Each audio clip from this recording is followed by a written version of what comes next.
Entre la mer d'Arabie et le désert, Mascate est en pleine mutation. Dans son garage aménagé en atelier, Sarah El Aoulaki, une artiste omanaise, interroge les liens entre tradition et modernité en s'attaquant à un symbole fort, la burqa. Une femme célibataire aura le visage plus découvert qu'une femme mariée. Les motifs indiquent aussi à quelle tribu cette femme appartient. Je voulais changer le regard des gens. La burqa n'est pas un symbole d'oppression, mais un symbole de force.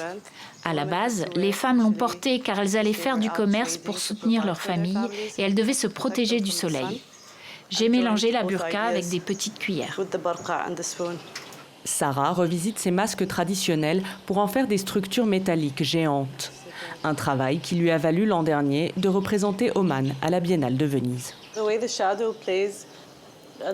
Les cuillères ont dû être soudées une à une et ensemble, elles ressemblent à une armure.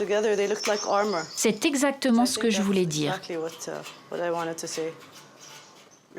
C'est notre armure, notre choix. Son œuvre n'est pas encore revenue d'Italie, mais à son retour, elle sera exposée à Mascate. Nous avons beaucoup de créateurs qui voudraient s'exprimer, être vus, mais il n'y a pas beaucoup d'opportunités car la ville se développe lentement. Le seul centre d'art contemporain d'Oman se situe au Palais des Congrès. Bonjour Hassan, comment vas-tu? Sous la direction de Hassan Mir, un pionnier du secteur, cet espace donne de la visibilité aux artistes émergents. Mais financé par des fonds publics, il impose des règles strictes. L'art contemporain explore les aspects sociaux et politiques du pays. Les artistes parlent beaucoup des conflits auxquels ils sont confrontés dans la vie aujourd'hui. La liberté n'est pas totale. Sur certains sujets, il y a des restrictions, mais ils peuvent s'exprimer.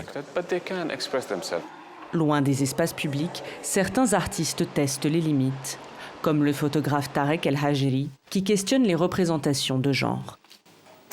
Il s'agit de mes voisins, et l'idée est de les représenter avec des glaces, pour symboliser une ambiance d'été. Dans une société conservatrice qui prône la virilité et interdit l'homosexualité, ces clichés colorés ont valu à Tarek de violentes critiques. Nous avons été attaqués pour des photos d'une fille dont on voyait un peu les cheveux, ou d'un garçon habillé en rose. Ce sont des stéréotypes que nous, les jeunes, nous combattons. Et cela fait partie de notre travail d'artiste, d'encourager le dialogue sur ces sujets. Alors que le marché de l'art se développe à travers la péninsule arabe, Tarek, comme beaucoup d'artistes omanais, compte déjà des milliers de followers sur les réseaux sociaux et espère que son travail aidera à faire bouger les lignes.